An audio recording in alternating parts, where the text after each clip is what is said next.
Aujourd'hui, je vais vous parler des diaporamas diaboliques ou les présentations PowerPoint renouvelées. Est-il déjà arrivé que vous soyez dans une réunion ou dans une présentation et que le PowerPoint ou la présentation qui est devant vous vous fatigue? Qu'est-ce qui vous a dérangé? Qu'est-ce qui vous a déconcentré? Est-ce que c'était parce qu'il y avait trop de texte? Est-ce que c'était parce que les diapositives étaient changées trop rapidement? Est-ce que c'était parce que les repères visuels n'étaient pas des images mais du texte? Est-ce que, il y avait des animations, des sons, des transitions? Trop ou pas assez? Est-ce que les pages étaient remplies de texte? C'est intéressant des fois de citer des gens, mais si on cite le chapitre au complet, les gens se perdent. Ouf! Plusieurs raisons. Les diaporamas diaboliques, c'est ceux qui correspondent au 666. C'est celles qui ont plus de 6 diapos par 5 minutes de présentation. Il vaut mieux avoir moins de diapos par 5 minutes de présentation, prendre le temps de dire les choses. Si vous avez des phrases, ne mettez pas plus que 6 mots. Les gens ne sont pas là pour lire, ils sont là pour vous écouter. Et si vous avez plusieurs points à présenter, si vous en avez plus que 6 puces, ben faites une partie 1, partie 2. Séparez-les par catégorie.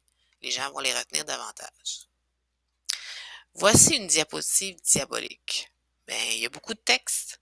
Et je suis sûre que présentement, vous n'écoutez plus ce que je dis. Vous êtes en train de lire le texte. Est-ce que c'est ça que vous voulez? Est-ce que vous voulez que les gens lisent la diapo ou qu'ils vous écoutent? Bonne question. Donc, le diagnostic de ce paragraphe-là, c'est qu'il y a 3 phrases. Mais les phrases ont plus que 6 mots. Donc, on s'y perd. Changez donc votre texte pour une liste à puces. Si vous avez moins de 6 mots par ligne, ben à ce moment-là, ça va être plus facile à lire. Donc, cette diapositive-là, elle est définitivement diabolique. Donc, c'est 6-6, moins de texte, plus d'images. Il ne faut pas que l'étudiant soit en train de lire, mais il faut qu'il y ait quand même un point de référence pour être capable de se concentrer et de vous suivre. Allons-y donc. Des diapositives trop rapides, c'est diabolique.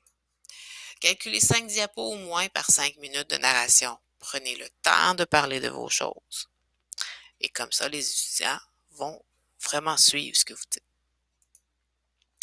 Un message clair et un support visuel, c'est intéressant aussi. Donc, essayez d'ajouter des images, des diagrammes. Il y a Smart Art dans PowerPoint qui vous permet de préparer différents diagrammes, que ce soit des processus, des lignes de temps, des organigrammes.